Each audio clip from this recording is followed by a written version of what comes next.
Kagulat World. Buong Rome parang napahinto matapos makumpirma na muling sasabak si Alexandra Ayala sa doubles competition, kasama ang dangerous American partner na si Hailey Baptiste sa prestihiyosong Italian Open. At hindi basta laban agad ang naghihintay sa kanila, isang napakalaking hamon kaagad laban sa isa sa pinakamalalakas na seeded tandem sa torneo. Matapos ang matapang na kampanya ni Alex sa singles, kung saan muli niyang pinatunayan na kaya niyang makipagsabayan sa world-class competition, marami ang nag-akala na tapos na ang laban ng Pinay sensation sa Rome.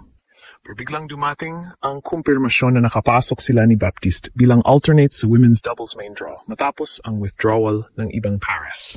Mas lalong umiinit ang usapan dahil ang makakaharap nila ay ang second-seeded pair na binubuo ni Katerina Siniakova at Taylor Townsend. Isang tandem na kilala sa sobrang delikadong chemistry at elite doubles experience sa WTA Tour. Ayon sa official seedings ng torneo, kabilang sila sa pinakamaas na ranked teams ngayong Italian Open. Pero dito lalo nagiging exciting ang kuwento. Dahil si Alex, habang tumataas ang pressure, mas lalong nagiging fearless. Sa bawat tournament ngayong 2026, unti-unti niyang binabago ang tingin ng mundo sa Filipino tennis. Hindi na lang siya young prospect. Isa na siyang tunay na threat. At ngayong makakasama niya si Baptiste, nakasalukuyang nasa isa sa pinakamagandang forms ng kanyang career. Maraming fans ang naniniwalang posible ang isang malaking upset sa Rome. Ang tanong ngayon, kaya bang gulatin ni na Alex at Baptiste ang isa sa pinakamapanganib na doubles team sa buong torneo? Sa totoo lang parang pelikula ang nangyayari ngayon kay Alex sa Rome. Ilang araw pa lang ang nakakalipas, pinag-usapan ng buong tennis community ang kanyang tapang laban kay Elena Rybakina sa singles division ng Italian Open. Kahit natalo, ipinakita ni Alex na kaya niyang sumabay sa isa sa pinakamapanganib na players sa buong WTA Tour. Ang laban na iyon ang lalong nagpatunay na hindi na basta rising star ang Filipina sensation. Isa na siyang tunay na contender sa pinakamalalaking stage ng tennis. Pero habang abala ang fans sa pag-a-analyze ng singles performance niya, isang malaking development pala ang tahimik na nabubuo sa likod ng eksena. Biglang kumalat ang balita na nakapasok sina Alex at Hailey Baptiste sa women's doubles main draw bilang alternates matapos magkaroon ng withdrawal sa tournament bracket. Ang dating akala ng marami natapos na ang Rome campaign ni Alex, biglang nabuhay ulit. At dito lalong naging dramatic ang lahat dahil hindi ordinaryong kalaban agad ang sasalubong sa kanila.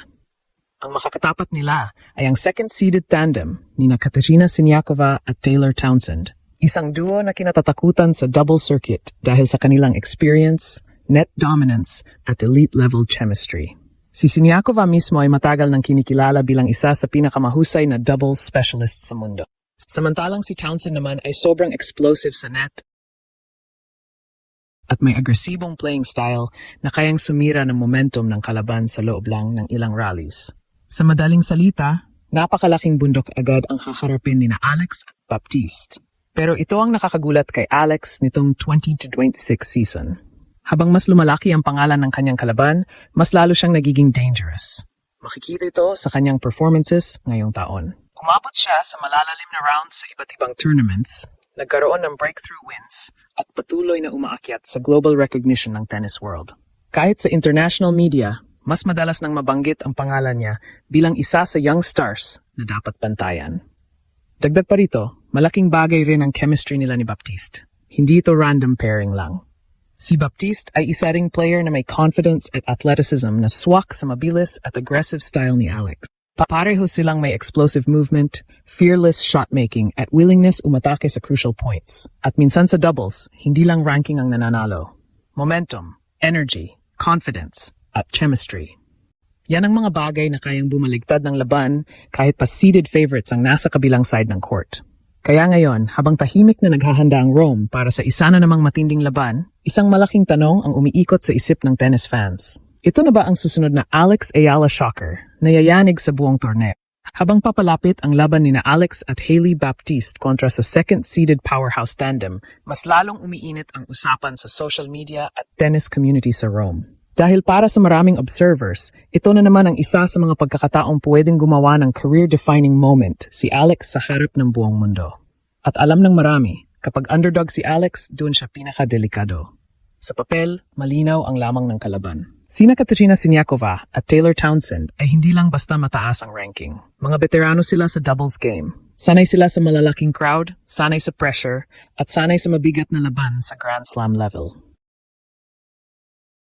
Ang tandem nila ay parang makina. Sobrang bilis gumalaw sa net, mahusay magbasa ng bola, at halos walang sayang sa communication sa loob ng court.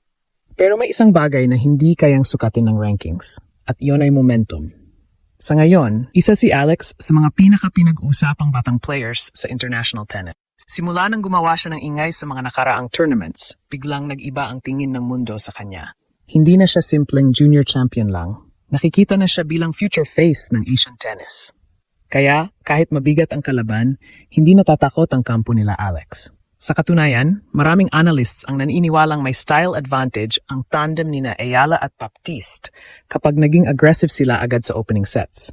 Dahil parehong athletic ang dalawa, posible nilang guluhin ang rhythm ng seeded opponents gamit ang mabilis na baseline exchanges at fearless returns. At kapag naging dikitan ang laban, pwedeng pumasok ang pressure sa panig ng higher seeds. Doon nagiging mapanganib ang underdog story. Dahil habang expected manalo ang kalaban, sina Alex at Baptiste naman ay halos walang pressure. Pwede silang maglaro ng malaya, umatake ng umatake, at sumugal sa high-risk shots. At minsan sa doubles, isang malakas na momentum swing lang ang kailangan para biglang bumaligtad ang buong match. Napansin din ng maraming fans ang energy ni Baptiste nitong mga nakaraang araw sa Rome. Mukhang komportable siya sa clay courts. At bagay na bagay ang kanyang explosiveness sa movement ni Alex. Kapag nagsabay ang kanilang confidence, pwedeng maging sobrang unpredictable ng tandem nila. At ito ang klase ng kombinasyon na madalas ayaw kaharapin ng seeded teams. Dahil ang mga batang gutom patunayan ang sarili, sila ang pinakamahirap kontrolin. Ngayon tuloy, parami ang naniniwalang hindi imposibleng makagawa ng malaking sorpresa sina Alex at Hailey Baptiste sa Italian Open. Dahil sa tennis, lalo na sa doubles, hindi laging pinakamalaking pangalan ang nananalo. Minsan, ang nananalo ay yung tandem na may pinakamalaking puso. At sa ngayon, parang iyon mismo ang dala ni na Alex at Baptiste papasok sa isa sa pinakamalaking laban ng kanilang Rome camp. Sa gitna ng matinding pressure at napakalaking hamon sa Rome, muling pinapatunayan ni Alex na hindi siya natitinag sa malalaking pangalan at matataas na rankings. Kasama si Hailey Baptiste, papasok sila bilang underdogs laban sa isa sa pinakamapanganib na doubles team sa torneo. But sometimes, yun mismo ang pinakadelikadong posisyon sa sports. Dahil kapag walang inaasahan ng mundo sa'yo, doon ka pwedeng gumawa ng pinakamalaking gulat. At kung mahanap ni na Alex at Baptiste ang kanilang momentum, chemistry at fearless energy sa court, posible talagang yumanig ang buong Rome sa isa na namang Alex Masterclass performance. Ang tanong ngayon, handa na ba ang tennis world sa panibagong upset mula sa Pinay Sensation?